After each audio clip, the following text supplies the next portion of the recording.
Hello. हाँ का ये करन के मम्मी कबे सिला थी का ऐसा ना सुना था का? हमके कहता नहीं अपने कबे का हम चिल्लात नहीं सुनात नहीं खे। अच्छा तब नेटवर्क का प्रॉब्लम रहलो।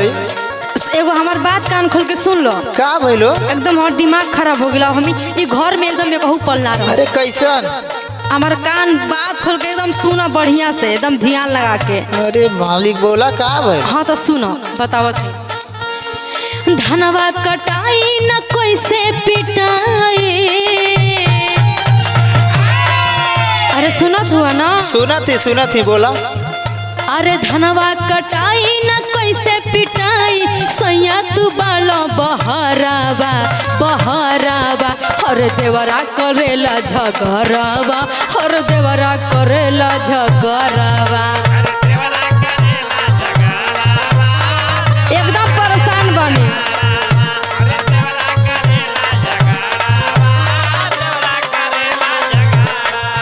अरे काहे झगड़ा होता हो? हमें से पूछता नहीं जाके अपन भाई से पूछी। अच्छा ठीक है ज्यादा झगड़ा करत हो तो मत बोला। हम सुना हम का कहते हैं। हाँ तो सुनावा ना। सबको तो सुनते बने तोहरो सुनी। हाँ, ठीक है सुना। पैसा कमाई के भेजब बचाई के। अच्छा पैसा कमाई के भेजब बचाई के। रानी लगल बनिहरवा। जन कर केहू से झगड़ावा। जन कर केहू से झगड़ावा।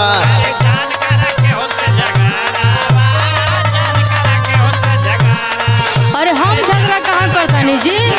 जाए तो छोट करत है तो करेगा तू ही मत करा झगड़ा वैसे।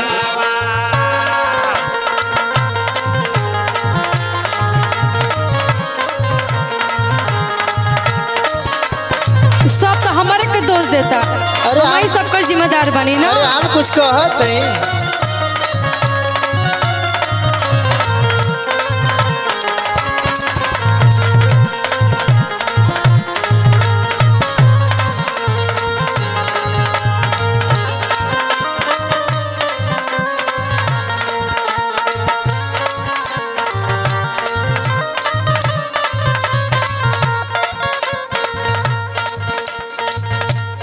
और सुनत हुआ सुनावा। दिमाग खराब हो तो जानते ना पूरा छोड़ छाड़ के चल जिम नहीं है। नहीं ऐसा मत करिया। बस मुंह बनावल करब।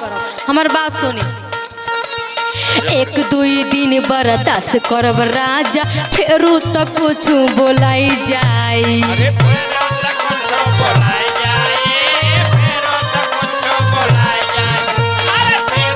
अब तो उनको बर्दाश्त नहीं के हो जान जाए। अरे बर्दाश्त करा बस थोड़े दिन के बात और हम आवत ही ना।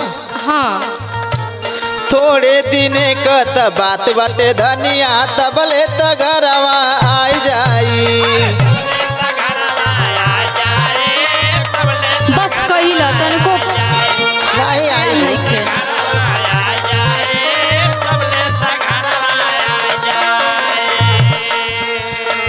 हमारा बात सुना। सुनावा। ज्यादा मत बोलो। खाली कहेला नया बेल कबो। खाली कहेला न आवेला कबो। खाली कहेला न आवेला कबो। अब न सहाय रगरावा रगरावा। हर देवरा करेला झगरावा। हर देवरा करेला झगरावा।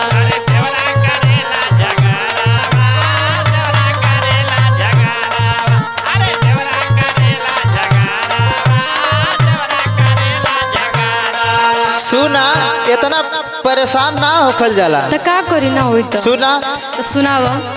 इतना काहे परेशान होलू धनिया बोला त काले आई जाई।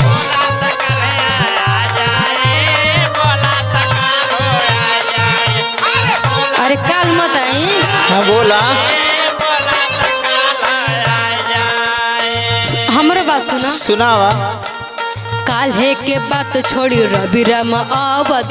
लागत हमरा के खाई जाई।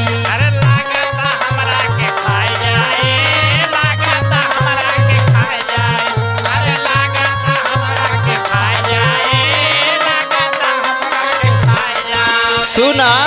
अरे का सुने? अरे कोनो चीज प्यार से कहल जाला। अच्छा सुना। प्यार से कहबू त मान जइहे बतिया। अब आगे तो ही मनाव बुझाई। प्यार से कहबू त मान जइहे बतिया। राकेश तोहर देवरवा जन कर केहू से झगड़वा, जन कर केहू से झगड़वा।